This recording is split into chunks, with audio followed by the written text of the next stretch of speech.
What is true greatness? Greatness doesn't consist in the number of bank accounts a person has.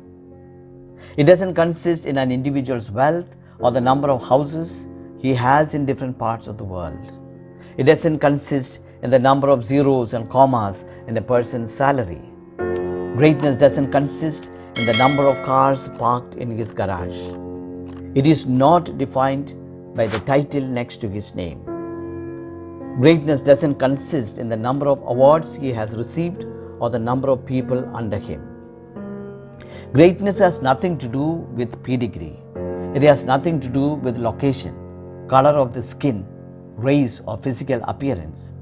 And it has nothing to do with being male or female. And of course, you know that greatness cannot be inherited because it doesn't have a genetic code. Greatness is conquest of self and going out in service. Greatness is finding a need and meeting that need. Greatness is responding to your inner ability and locating the treasure from within and sharing it with those in need. Greatness is characterized by persistence in all that is right and good. It is characterized by generosity to the weak and the poor. Stephen R. Covey, in his book, The Eighth Habit, From Effectiveness to Greatness, wrote about primary and secondary greatness.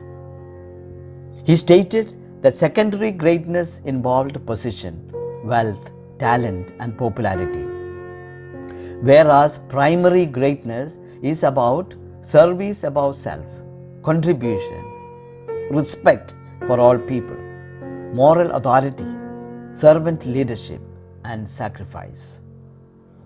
Covey speaks of the need to live, to learn, to love, and to leave a legacy.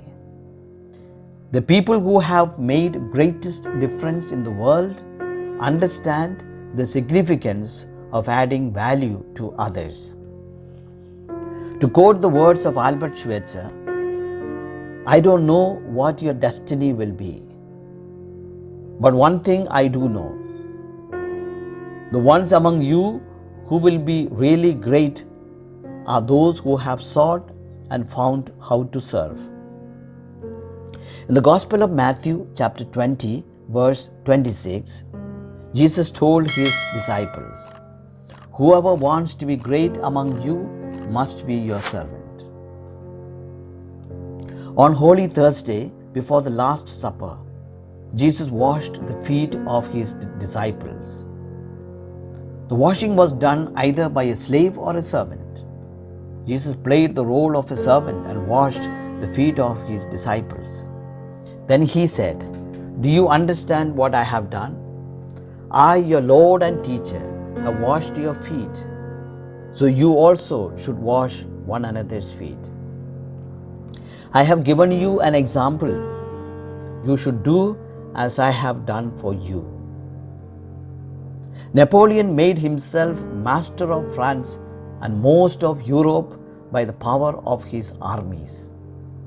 But Louis Pasteur made himself the servant of France and the world in fighting the germs of a disease. Mussolini dominated Italy for a decade and was dishonored. Signor Marconi put his electrical wizardry at the service of his nation and is still honored in the world's Hall of Fame. The communists went to Congo to divide and dominate, while Albert Schweitzer devoted his life to healing the natives of Africa. In the words of Thomas Carlyle, Scottish historian and essayist, the history of the world is but the biography of great men and women. Consider Nobel Prize winners such as Nelson Mandela, Albert Schweitzer, Mother Teresa, Kailash Satyarthi. These people were less interested in their positions or possessions than in their contributions to others. Study their lives and you will notice that they wanted to make things better for others. They did not consider their service as a task or a job, but as a divine calling. By doing so, they made their lives and others' lives worth living. Through their lives, they added value to others' lives.